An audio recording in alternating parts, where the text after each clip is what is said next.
like they were trying to ditch him. So that's sus. Hello and welcome to True Crime Rocket Science, the most authentic voice in true crime. Did Maddie and Kaylee ditch Hoodie Guy at the food stall? If we re-examine the final footage of Maddie and Kaylee, who appears to come out of that ensemble the worst? Who comes out of that badly? Who comes out of that situation kind of in a bad way? Judging only from body language, who comes out of that epilogue to the evening the worst off? Now, it's interesting that Beard Guy, the guy that Hoodie Guy is sort of standing next to, in his own TikTok video, he basically seems to think that Hoodie Guy was ditched.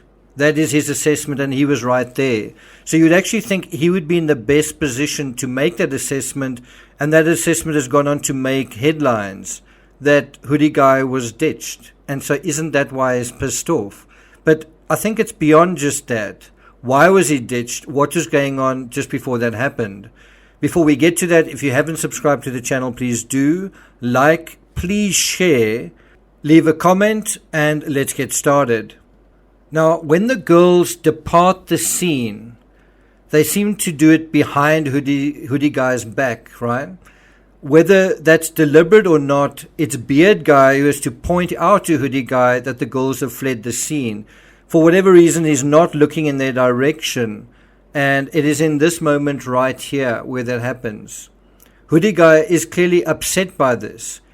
As soon as they depart, he instantly raises his arm as if to say, "What the F? You left without saying goodbye." Or, "Where did you go?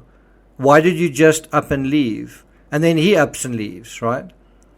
And so obviously he was quite invested in that moment. And you get the sense that he wanted to chaperone them home. He wanted to take them home, and maybe he wanted something to come out after that.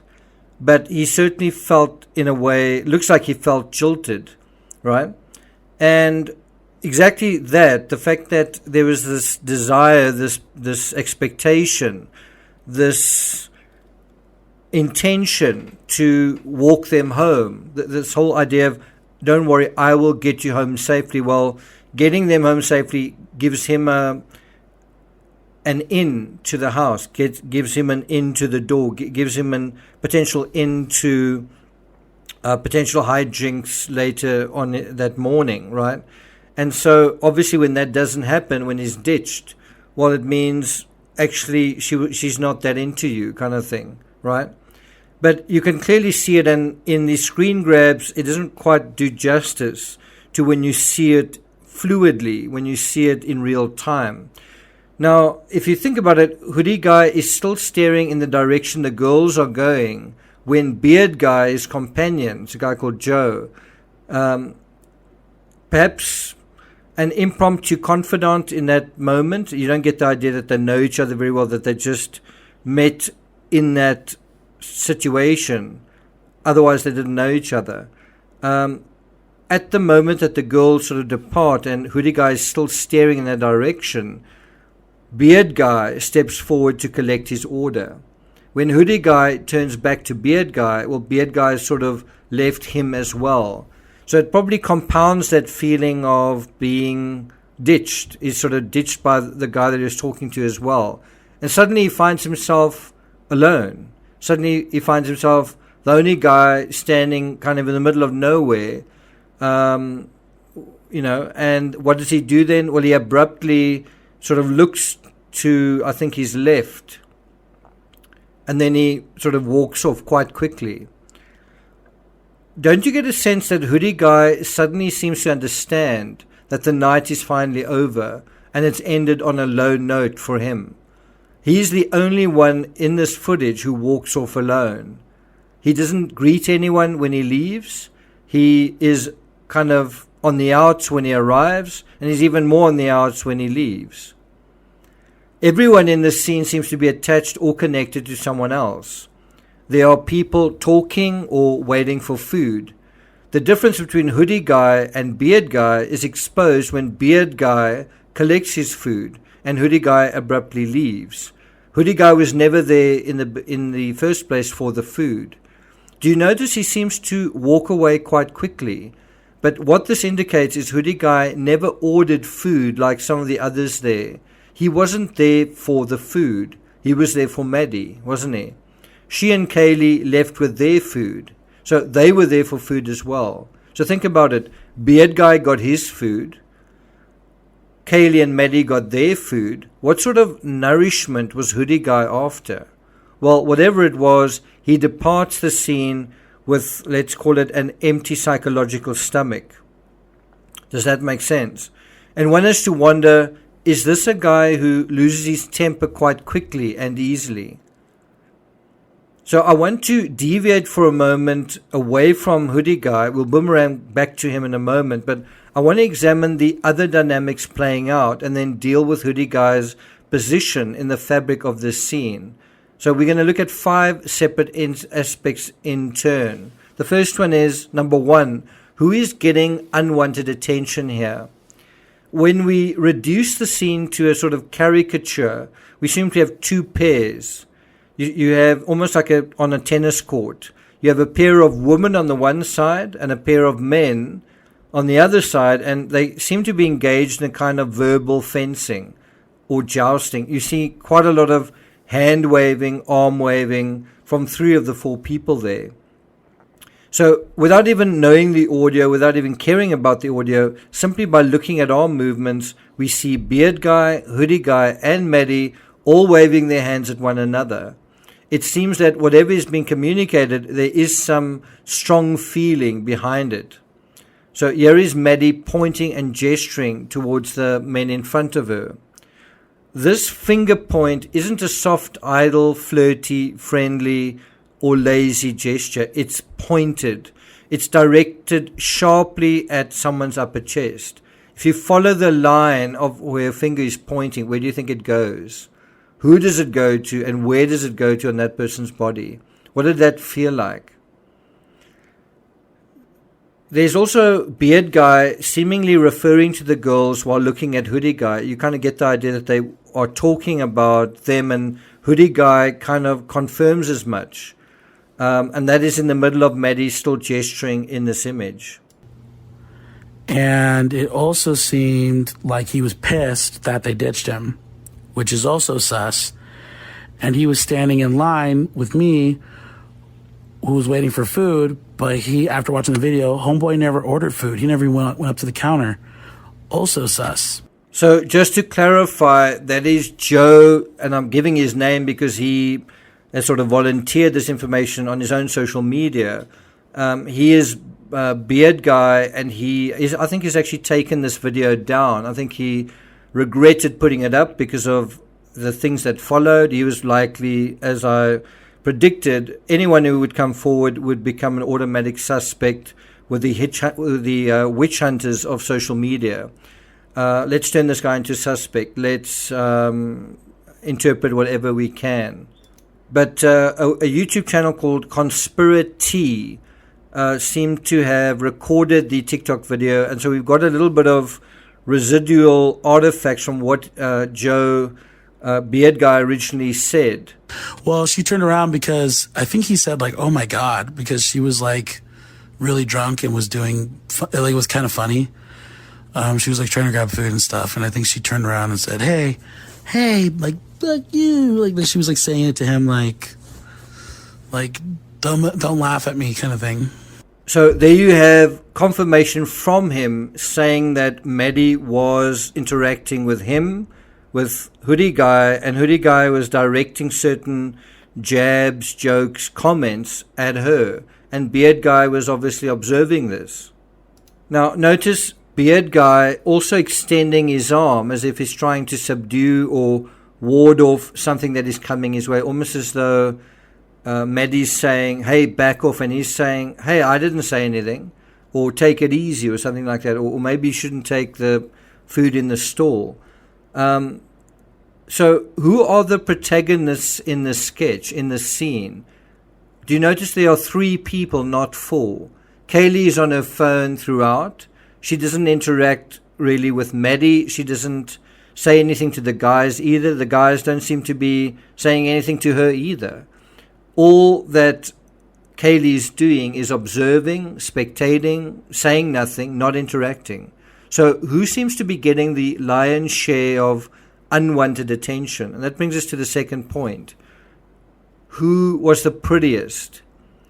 In the keel of this scene, and obviously this is a small peek into these people and their lives, we can see attention is directed by Beard Guy and Hoodie Guy to Maddie. Maddie even hugs a third individual.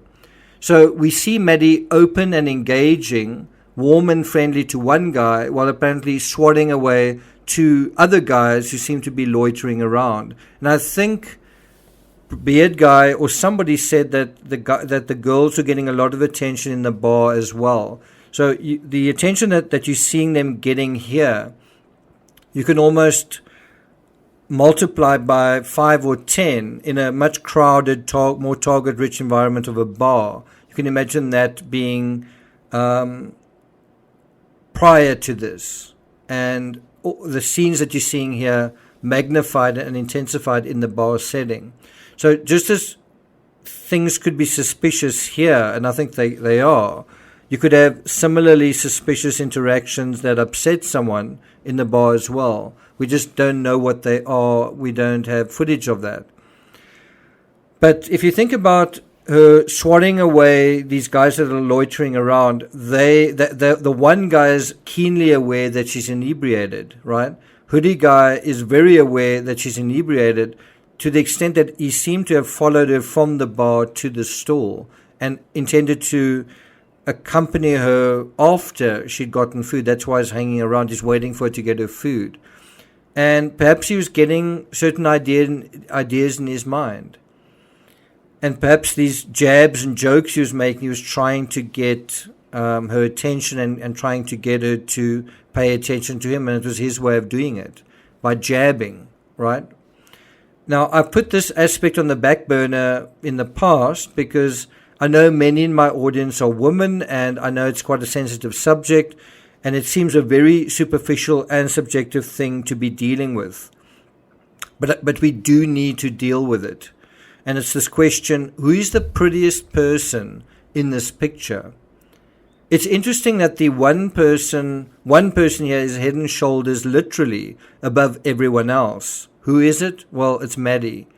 Perhaps it's because she was the lightest as well. Perhaps because she was also the most likable in terms of the girls. Think about in a football game or some kind of sports game, often they will hoist someone up in celebration. It might be someone who played very well, what might be a beloved captain. You kind of get that sense here as well. It's someone that is also liked a lot. At the food stall, are the guys drawn to and engaging with Kaylee or Maddie? Well, isn't it obvious who they are engaging with? And isn't it obvious why? Well, number one, she's very pretty. And number two, she's very drunk. So there's the sense that she's available and vulnerable, and the person can step forward and say, well, I'm the hero. I'm going to take care of you. I want to take care of you, and this is my chance.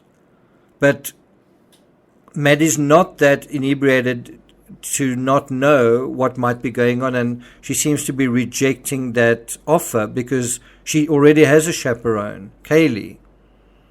Number 3, Kaylee's final video recording could be crucial. Kaylee seemed to be fumbling on her phone for most of the time during that whole scenario. Perhaps she was checking messages, possibly alternately texting Jack while trying to put her camera phone into video mode. So she probably doesn't catch most of that final crucial banter between Maddie, Hoodie Guy, and Beard Guy. But fortunately, we get an account of that from Beard Guy anyway. As I say, his name is Joe. He's put up a TikTok where he says the girls did ditch Hoodie Guy, and that is how he took it. So why wouldn't that be why or how Hoodie Guy took it as well?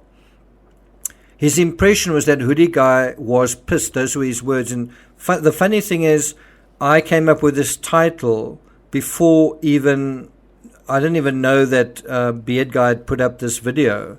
And then when I did the research, those were his exact words. And so that is exactly what we're seeing. Hoodie Guy is pissed that they've ditched him. Bear in mind, it's not just he's ditched at some point, it's at the end of an evening. He's probably put a lot of time and effort into these two girls in particular, right at the end perhaps of other efforts, other endeavors. And he's seen a lot of kids with one another having fun, and this was his last chance. And then what happens? Maybe the whole year, all the disappointments of the year sort of come crashing down on him in that moment. Maybe she calls him a loser and he feels like, well, actually, you know what, I am. But I hate you for saying that. Beard Guy also explains what seems to be quite obvious, that Hoodie Guy was making fun of how obviously drunk Maddie was, teasing her, saying, as I played in the clip earlier, oh my God, and then Maddie was turning around and responding, causing Hoodie Guy to tease her even more. So it seemed kind of playful, seemed kind of in a good spirit, in a good, with good intentions. Kaylee probably thought all of this was amusing and wanted to record it. You actually see that happening because Maddie was drunk. And so in Beard Guy's own words, he said the following. She was I think it was Snapchat, if I remember correctly. She was like snapping somebody, or she was snapping Maddie being silly because Maddie was very drunk. But can you see how Kaylee recording actually her pointing the finger at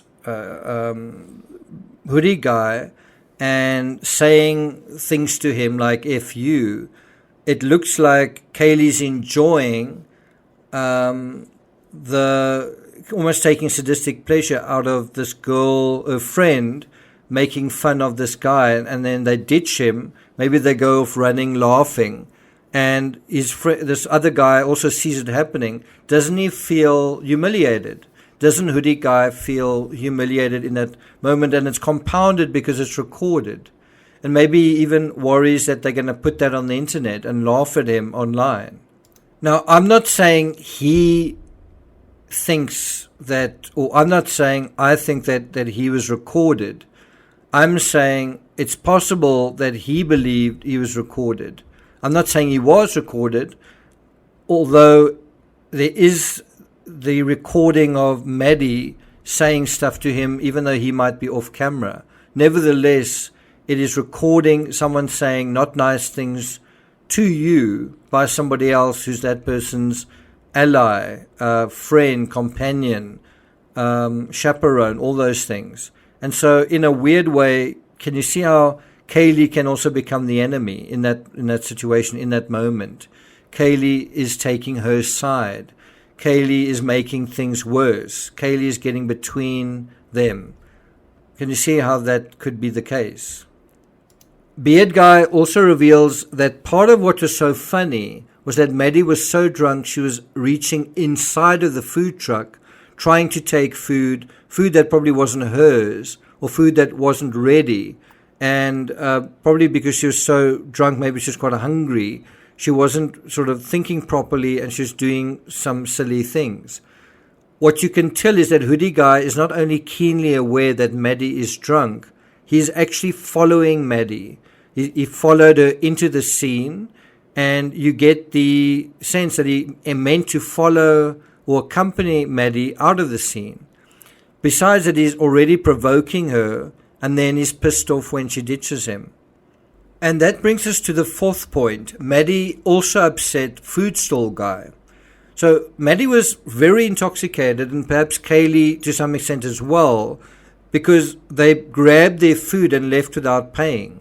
So even a sort of innocent bystander, you could say, was offended by what they did.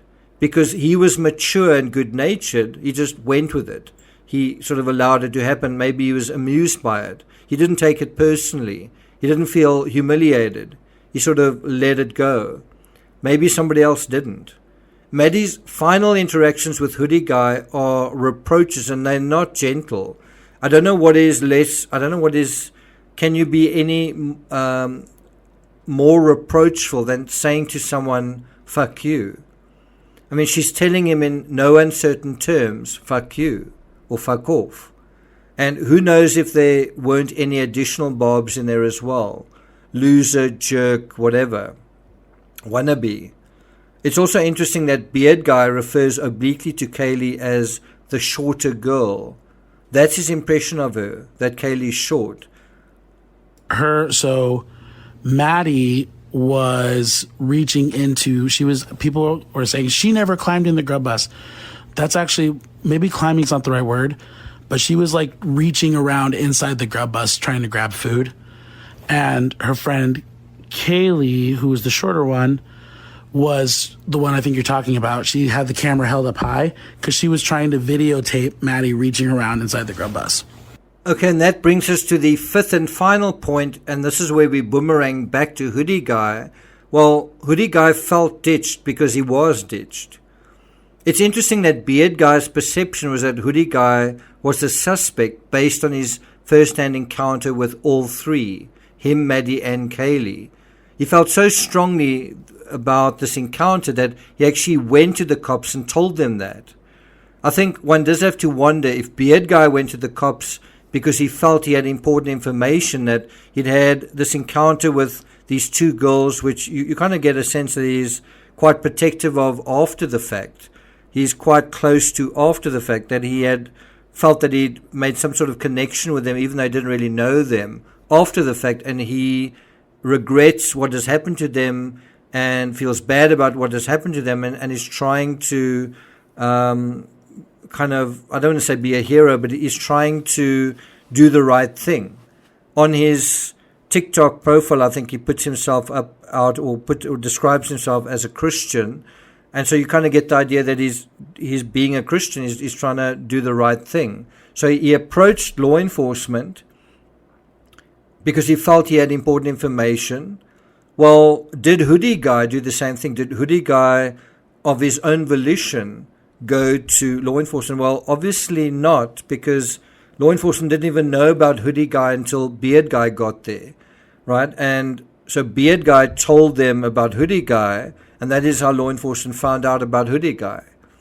So did Hoodie Guy ever approach law enforcement on his own?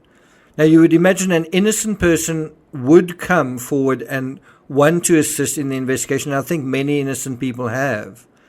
And they would volunteer information, just as Beard Guy does on his own social media. And the reason I don't refer to him by his own name is he actually says that he's received a lot of pushback and lots of the negative stuff associated with high-profile cases.